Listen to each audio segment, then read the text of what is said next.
Alumnos de cuarto grado. Hoy en el curso de personal social vamos a hablar, hay una comprensión, hay un texto sobre comprensión de lectura. Tenemos dos preguntas, tenemos cuatro preguntas sobre la vida militar en el incanato. Este es un texto que ustedes tienen que leerlo y responder cuatro preguntas. Hoy vamos a hacer, tenemos actividades y tenemos práctica calificada. Ya en la clases anteriores hemos hablado de la vida militar. Ya saben que el servicio militar era obligatorio, o sea, todos tenían que servir. Por supuesto, para hombres hábiles, no, cuando se dice hábiles, que no tengan un problema sobre discapacidad. Quienes eran entrenados en el manejo de armas 2 o 3 veces al mes. El Inca llamaba a sus militares a medida de sus necesidades, de acuerdo a la necesidad, ir a colonizar a un pueblo o tener un combate, una guerra con un pueblo que a veces lo conquistaban y nuevamente se rebelaban. Dependía de las necesidades que el Inca hacía. Se afirma que se dice que inclusive se había establecido la instrucción premilitar. Según estudios que se han hecho en los colegios, en los ayahuasis, se enseñaba la instrucción premilitar. Esta instrucción se enseñaba en los ayus a muchachos de 10 a 18 años.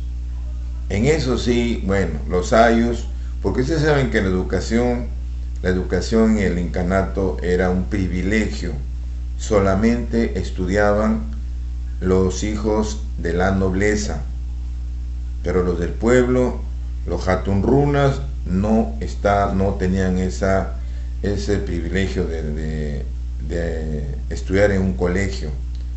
Pero la instrucción premilitar sí se enseñaba en los ayus. Ya saben ustedes qué son los ayus. Y se les enseñaba a muchachos de 10 a 18 años. De esta manera se formaban los futuros acurrunas. ¿Qué son los acurrunas? Es decir, los acurrunas eran los soldados del imperio, del incanato. En la guerra, en los combates, principiaban comenzaban a atacar con hondas y armas. Así comenzaba el combate. Era como una estrategia. Atacaban con ondas, ya saben que son las ondas, y armas arrojadizas, o sea, tiraban piedras con armas. Guaraca, la onda, y después estrechaban distancia. Una vez que estaban ya cerca al enemigo, donde el Inca quería conquistar, se peleaba cuerpo a cuerpo, con la mayor confusión que había, dando gritos y alaridos espantosos. ¿Y cuál era el objetivo? Para aturdar e inspirarse y no tener miedo. En los combates, la lucha solo se realizaba de día, separándose en la noche, preparándose para nuevamente reanudar en el día la guerra, el combate. No conocían ellos la sorpresa, sorprender al enemigo.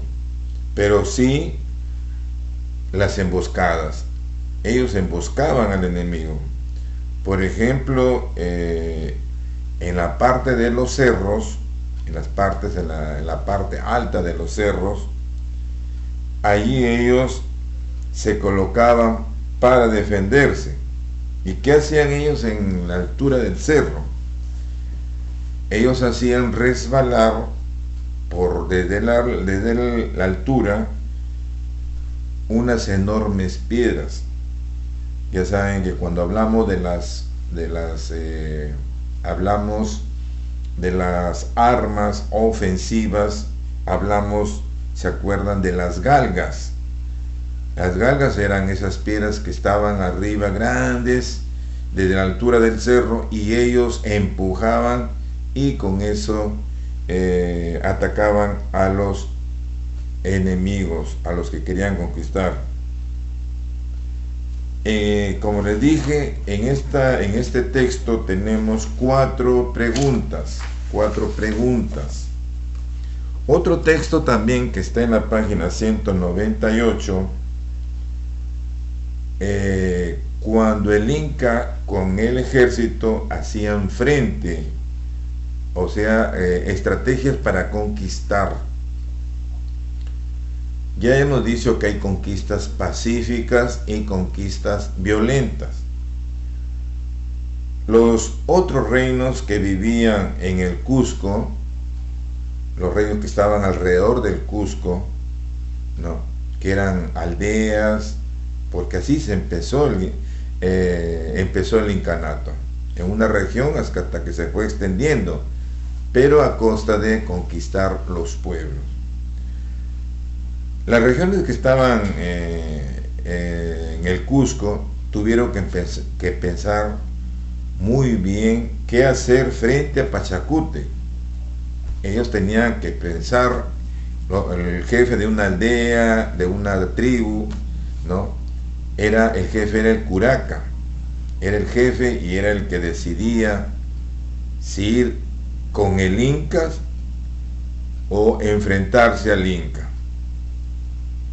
Cada curaca tuvo que decidir si apoyaba o no al nuevo conquistador, o sea, al Inca, porque el Inca Pachacute seguía extendiendo el imperio de los incas, que le puso Tahuantinsuyo. Tagua en quechua es 4, suyos es con lo que llamamos ahora región, departamento. Entonces lo dividió en 4 grandes regiones el Tahuantinsuyo. Entonces el curaca tenía que apoyar o no al nuevo conquistador, al Inca. Los que se unieron al Inca recibieron regalos, o sea, participaron en interminables fiestas en la ciudad sagrada, ¿no?, en el Cusco. En cambio, los que opusieron resistencia se enfrentaron al Inca y se acogían a todas las consecuencias. Mataban al curaca y exterminaban a todo el pueblo, o los mandaban a vivir a zonas inaccesibles en climas muy fríos. Aquí hay una pregunta que ustedes tienen que desarrollar en este texto. Hoy tenemos una práctica calificada. Hay una práctica calificada. El texto es sobre el ejército militar, cómo estaba organizado. Ya saben que el ejército estaba organizado a base del sistema decimal. Ya saben que el ejército militar se ha organizado a base del servicio militar obligatorio para todos los hombres entre los 25 y los 50 años de edad. Tenían como jefe supremo al Inca o al príncipe heredero.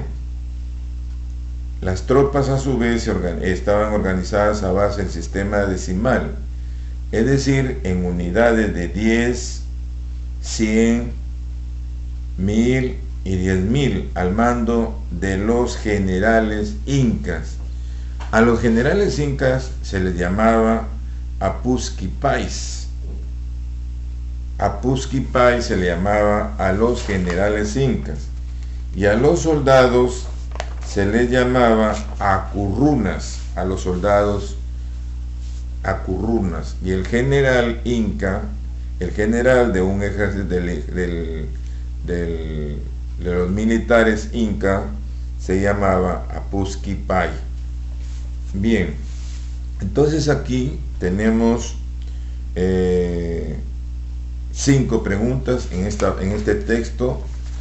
Además, 5 preguntas, y en la página de la 200, que es de la práctica calificada, tenemos otras preguntas que ustedes tienen que completar un cuadro, que ya lo han hecho, lo leen, van a ver ustedes, y relacionan, y también para completar oraciones. Bien, alumnos, entonces la práctica calificada, la tarea me la hacen y la envían. Bien, alumnos, entonces hasta la próxima clase.